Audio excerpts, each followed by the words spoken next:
lọt thò rồi bớt cháy rồi cái giờ lên từ lòng gạo chỉ tao lòng gạo xong có chạy tí nào mà cắt được tiền rồi hay được tiền nữa sao quay ra chạy kìa có chỉ lọt thôi chỉ bớt cháy à bây giờ mà thêm mà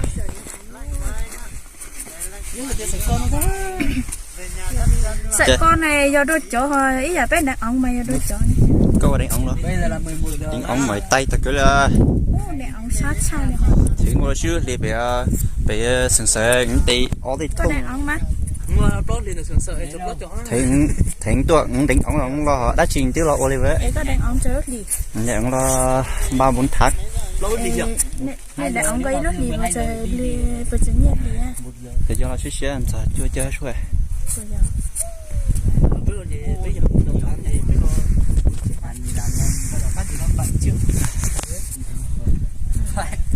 lên còn đi cày đấy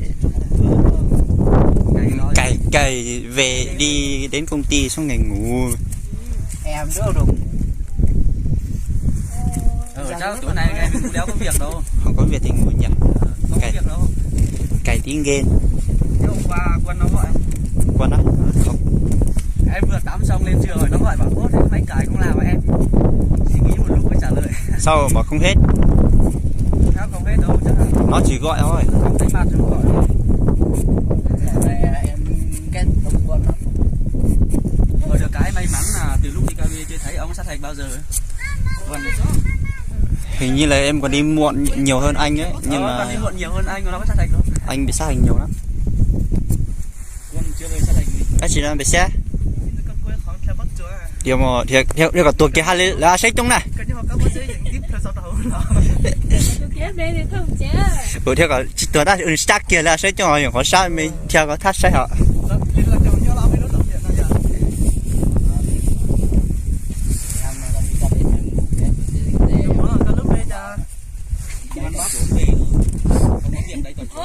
nay giờ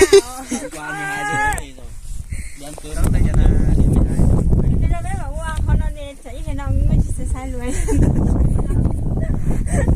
Đấy, có nhớ xin với tính nhân sự lý có bây giờ đi. Giờ này anh biết là có tàn li á. Chúa chỉ đi.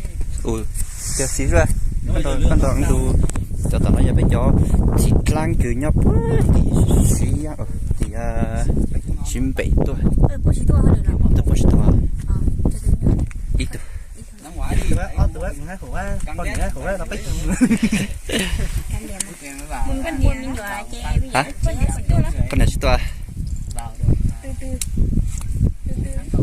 Từ từ. Chắc phải treo.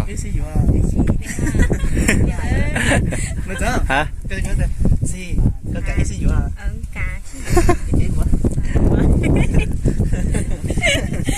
Đi xa xa luôn liền đây đi. Ôi, quá tuyệt vời. Chị đã.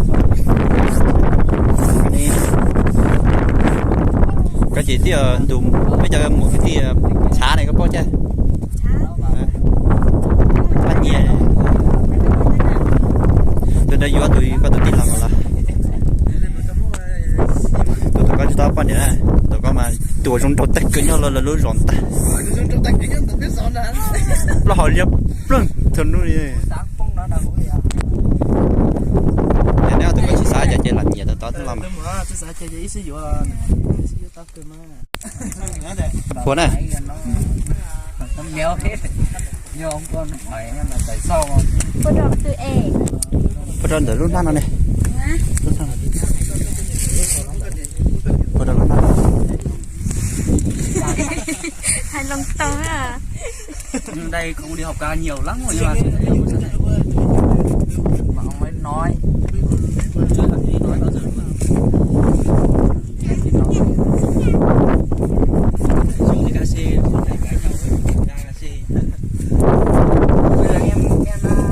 Ô, người to đấy.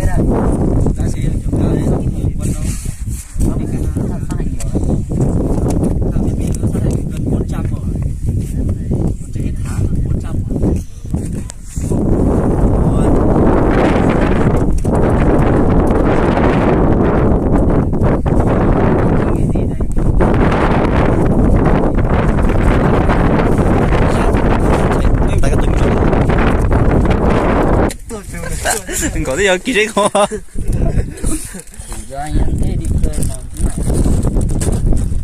bây giờ tới chiều nào ta chiều nào ta lo cho con này lo nào vậy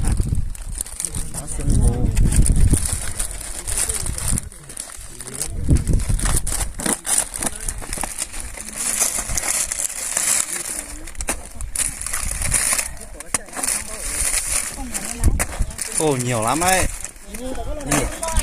ăn xong cái đấy là no tối hôm qua chưa ăn cái gì luôn bây giờ còn xanh để điện thoại đâu đi để chỗ nào đi cái gì điện thoại á để với cái chú mà không ước ấy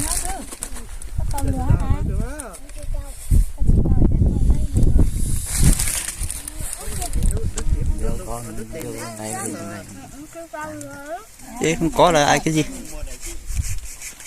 có người yêu đấy nhiều kệ chứ chơi lấy chồng em cái chơi chứ em chơi với đứa mà chưa có người yêu ít từ nồi à căng bao đi si không có nhận tôi quy thì nó nàyจะชิงอย่าละย่อkinh nghiệm mà luôn trong tâm muốn nóiไอ้อุ่นเนี่ยยันน้องนี่ là hái hay ยันน้องเนี่ย ก็จะทักกะมาก็ทักกะ ôi yên nông này ôi chỉ đi nông tiếng này cái cha ôn ly nè cái cha ôn ly nè mà lúc đầu mà đi học nó khó lắm anh bác sĩ này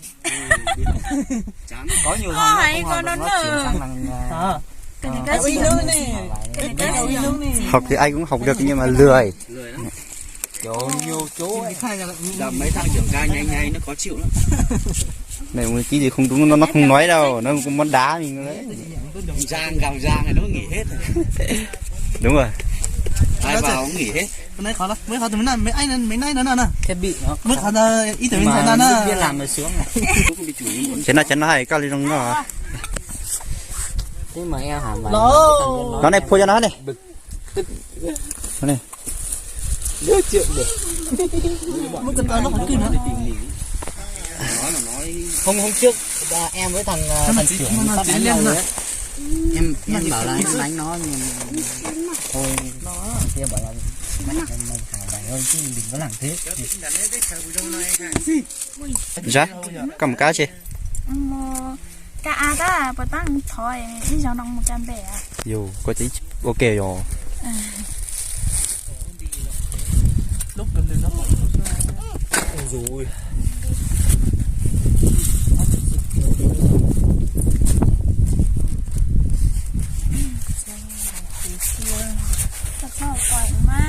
không có cái chỉ có trong con thằng cơm mà đá luôn liền điều nó có giá đó có cái gì rồi không ở bên núi đó được có mấy phần trăm à từ phía xa gì mà đi ba học giờ nữa trang nữa tao bị chơi phần trăm rồi nó chỉ tao này bé giờ này chứ ta dữ liệu nữa đi đây cái gì vô đi có tao thật mà đi tôi vô con á chưa có tôi vừa con hò anh nhìn nói cái gì à tính này bao nhiêu tính này đó đẹp hả ôi có mặn không có rồi biết là thằng nó biết rồi biết rồi đáng gì nữa biết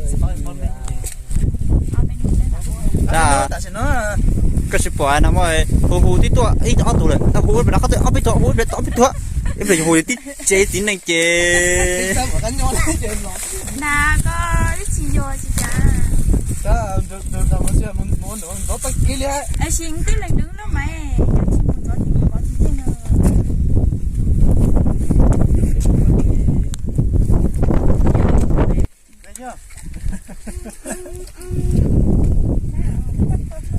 bây giờ có được phần nào thắc cả tôi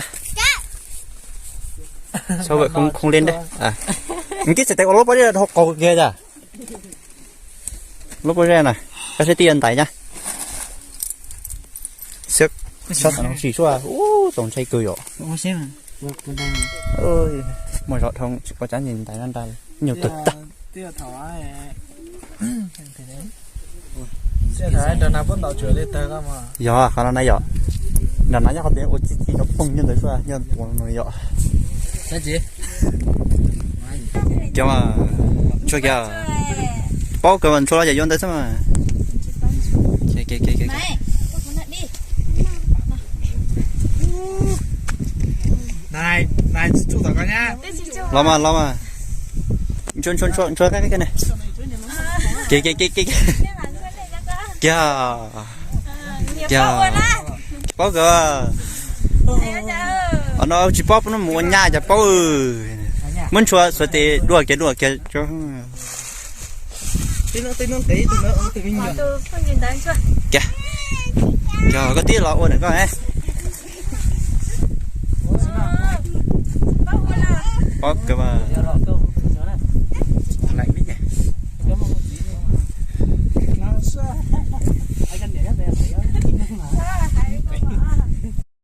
Giờ sẽ chơi cái lần nó có quay của ôi tí nữa. thì quay kìa tụi nó xóa liền có nhau họ thì tua Tụi nó sẽ đi lên nhá nhá này nó. thì có nhau họ thì tua có tao kể họ thì tua Tôi đầu tôi. Đầu đây này, các bạn thấy ta. ý có lúc niệm bây giờ quan anh ấy Cô. ý giờ ngày con này Tối đi học tao. Có lúc về hồi giờ này. Bây giờ đi ở tôi chua luôn là cá. Biết chuyện đấy. Hôm nay dậy cái lúc này chứ. xí nhớ rồi có lúc bây giờ à để ta chỉ bao ta khai ra lại nè khai ra cho cái Thì tiền nó. Tiền nó. Thì tiền nó nè. để ta chỉ có lúc bây giờ à chả Có lúc về cái tài kỳ để chính nó thấy hồ đi hồ chả. Tôi sắp quay cơ. quay đi quay chơi thôi mà Hồ chả nó. qua cho nó mà Hồ chả. Nhớ nó có cái đây này sáng chưa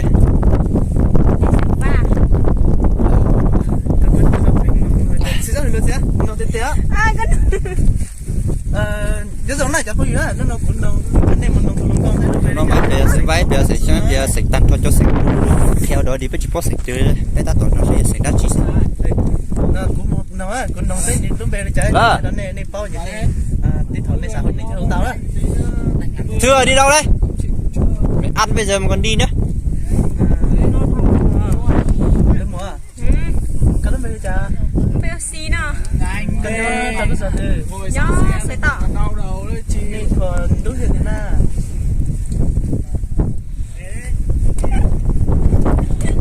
để bây giờ hiểu phụ em bây giờ sao tỉnh nó thấy gì lo Này có gì? giờ mình năng cái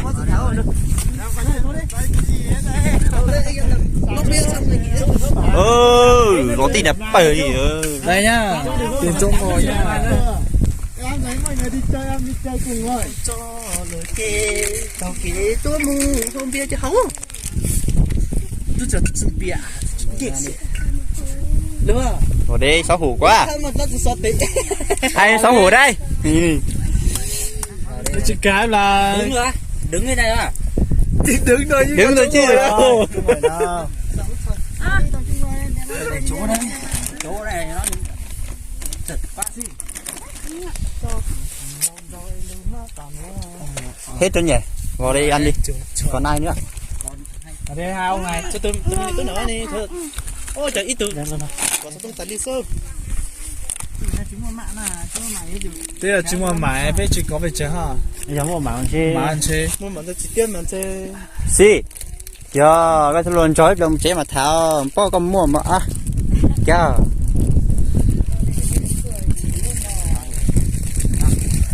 yo tôi chỉ tao yếu nó yếu nó lấy tu rồi đó tao ngon nó yêu Ô vào đi. Ông đằng sau nó vào đi. đúng Chỗ hẹp anh em muối chân muối tay rồi nhá. Vào đi.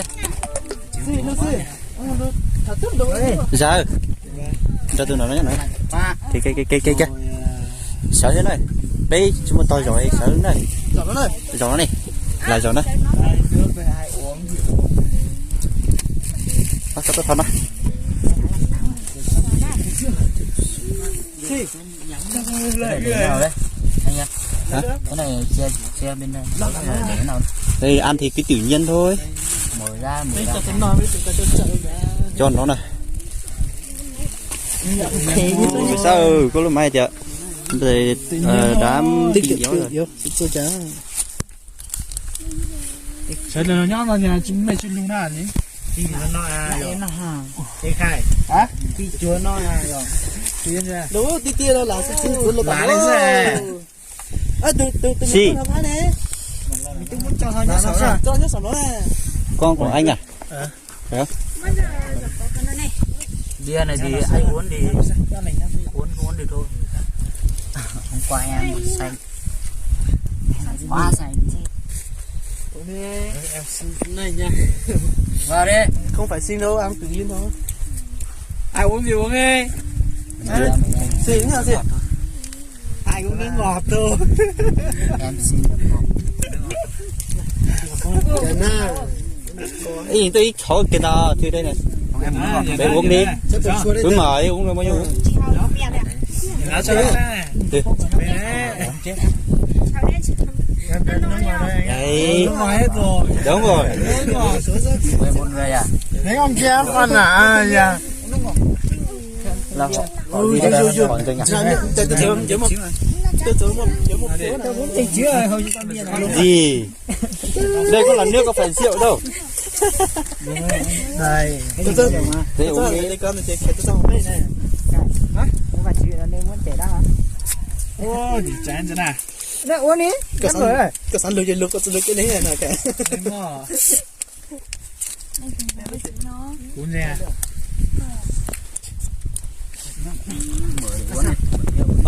Tiêu gì? Nhớ thằng xe lớn nhân kia nó xe nó mà. Có cũng để nó những siết chăn đi. Cái lúc bắt chủ nó trả cho lo nhanh nhát theo chứ tao ấy. Năm nay mất chơi trong mà Ra cho coi nó ấy cháy để tiếng nói thì cháy điện cái gì cho nó nó Kia nó no rồi. Sao cái này có sẽ no chứ. hậu đó mà nó mà kia mấy chị hậu ý tôi hỏi giờ lòng chút bốc khe Ok kìa đó. nó xe à? Nó đây cũng là xí nó Chào mẹ. kìa em ở đây em phát Dạ. rồi anh. Rồi kia nó xe nhá. Dạ. Kia nó. thấy Nhỏ căng mà. tí xưa tôi lấy chết đi hát họ nói ta sẽ nhớ cho con đi Chỉ là từ con xe Nó ra.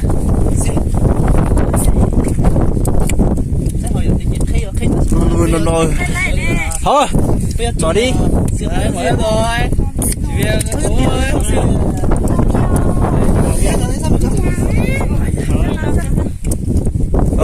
thấy nó lúc mà gì Chứ hồi giờ nó Đâu à? không Không thế nhỉ? không đấy, nó là bây giờ sửa nó dễ chứ. anh em uống đi Xây là nó dễ cái mà đào mà gió này tôi phải trong mà gió gì trong mà gió Chúng nói đi, chúng nó xấu à. mà gió này gì cả sao mà gió chập rồi Chỉ cho hào ai trong à. Sao đâu á. Hôm nay được chưa? thư không uống à Bây giờ có trong có tốt thật cơ. em mở ra đi Lúc này anh Không mở đâu tí, ai uống để uống nó ngon nha chỉ đúng một chiều nó chơi chỗ kia luôn mà thôi. này mà đến bia say bia qua bảo là thì tôi đấy xin ngài Chỉ cho một té rồi. xí Tìm nó tao nó mà. ngon cay nè hả ra ngon cay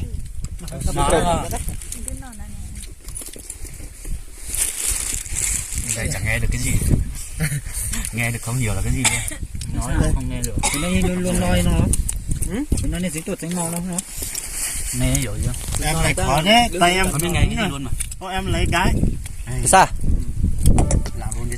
có từ thì nó cái nào đó chọn nốt nào Chúng nhóc như nó mấy từ sai chọn nó đấy này mới từ bà chơi từ thì có từ có ôi chân nữa anh không phải sao có một bà chơi đấy em không phải đâu, anh quê ở đâu anh em ở Hà Giang. Hà Giang đấy cùng quê đấy Hà Giang. Anh ở Hà Giang. em á Đồng Văn à? em ở sao tăng một ở đâu Trung Quốc anh ạ thì nhưng mà đấy là em em